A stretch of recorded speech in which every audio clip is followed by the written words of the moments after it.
کوہ نور کی کیا قیمت ہو سکتی ہے اور پوری دنیا کی کیا قیمت ہو سکتی ہے؟ یہ ان تمام چیزوں سے زیادہ قیمتی کام ہمارے پاس، جو انسانوں کو انسان بنانے والا کام، انسانوں کو انسان بنا دیتا۔ ہاں، افریقہ کے جنگلی لوگ انسان بن گئے، جو جنگلوں میں زندگی گزار رہے تھے، ان پر تبلیغ ہوئی، وہ انسان بن گئے۔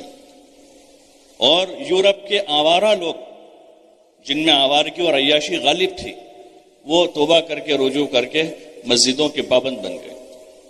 اور وہاں کی وہ لڑکیاں جنہوں نے بچپن سے ہی کپڑا نہیں پہنا تھا، وہ حجاب میں آ گئی۔ اور جہاں دور دراز تک علم کا کوئی نام و نشان نہیں تھا، وہاں ادارے قائم ہو گئے، اور وہاں مقامی علماء تیار ہو گئے۔ جہاں صدیوں میں، پیچھے صدی، 2 صدیوں، 3 صدیوں تک اس مقام پر کوئی اہل علم نہیں تھا مقامی، وہاں اب ان کے افریقہ کے لوکل لوگوں میں علماء تیار ہو گئے۔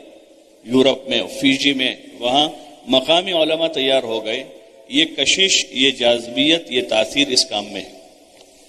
بس اتنا ہے کہ اس کو جو بزرگوں نے ہم کو ترتیب دی، اس ترتیب پر کرنے کی ضرورت ہے، اور فکر سے لینے کی ضرورت۔ بے فکری کے ساتھ یہ کام نہیں چلتا، بلکہ بزرگوں سے سنتے ہیں کہ بے فکری داعی کی موت ہے۔ بے فکر اور مرا ہوا، ہم دیکھتے ہیں سست آدمی پڑا ہوا ہے، یہ زندہ لاش کہتے ہیں اس کو، کہ کچھ کرتا ہی نہیں، کھاتا پیتا سوتا رہتا ہے۔ اور ایک آدمی فکر مند ہے، دبلا پتلا ہے، بیمار ہے، لیکن حرکت کرتا ہے، کھیتی کرتا ہے، کماتا ہے، بچوں کی فکر کرتا ہے، بیوی بچوں کو پالتا ہے، محلے کے 2-4 کام کرتا ہے، حالانکہ بیمار ہے، کمزور ہے، بوڑھا ہے۔ بے فکری دائی کی موت ہے۔ تو ہمارا بھی یہی ہدف ہو جو حضور صلی اللہ علیہ وسلم اور صحابہ کا تھا، کہ ان کے کام میں ٹھہراؤ نہیں تھا، کسی جگہ ٹھہرے نہیں۔ اسی لیے تو اسلام میلوں کی رفتار سے روزانہ، اور خصوصاً جو ہے تو عمر کا دور ہے، حضور صلی اللہ علیہ وسلم کا زمانہ قربانیوں کا، مجاہدوں کا اور تربیت پانے کا دور رہا، کہ جس میں آپ کی اور آپ کے ساتھ صحابہ کی زبردست آزمائشیں ہوئی، زبردست آزمائشیں ہوئی۔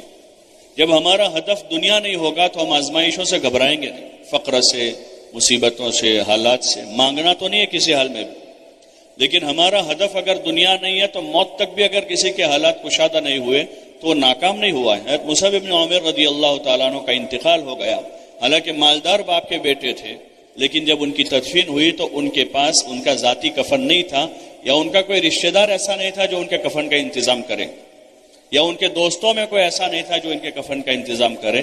تو وہ کفن جو ہے حمزہ کے لیے لایا گیا تھا، اسی میں سے ایک ٹکڑے میں ان کو کفن دیا، جس سے ان کا پورا جسم نہیں ڈھپا، لیکن حضرت مصعب بن عمیر رضی اللہ عنہ کا نام دنیا میں روشن ہو گیا، اور ہمیشہ ہمیشہ کی جنت کے وارث بن گئے، وہ ناکام نہیں گئے۔ ایسے بہت سارے صحابہ ہیں، بہت سارے صحابہ ہیں۔ یہ جو احد میں جو شہید ہوئے، احد میں شہید ہوئے تو حمزہ رضی اللہ عنہ اور دیگر جو لوگ تھے، وہ احد میں ہی دفن ہو گئے، وہی دفن ہو گئے، تو وہ دنیا سے ناکام نہیں گئے۔ اور حضور صلی اللہ علیہ وسلم کا گھرانہ ان سارے حالات سے گزر کر ناکام نہیں ہوا ہے۔ اگر ہمارے سامنے ہماری محنت سے آخرت ہے تو پھر ہمیں دنیا کے حالات کبھی پریشان نہیں کریں گے۔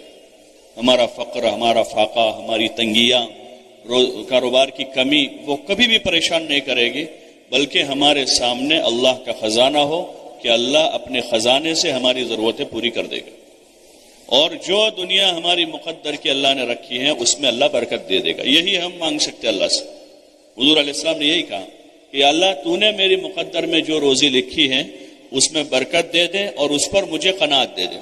اللہم قنعنی بما رزقتنی وبارک لی فیہ، کہ یا اللہ تو نے میری مقدر میں جو رزق لکھا ہے اس پر مجھے قناعت دے دے، اور اس روزی میں میرے لیے برکت دے دے، تاکہ مجھے کسی سے سوال نہ کرنا پڑے، کسی کے پاس جانا نہ پڑے۔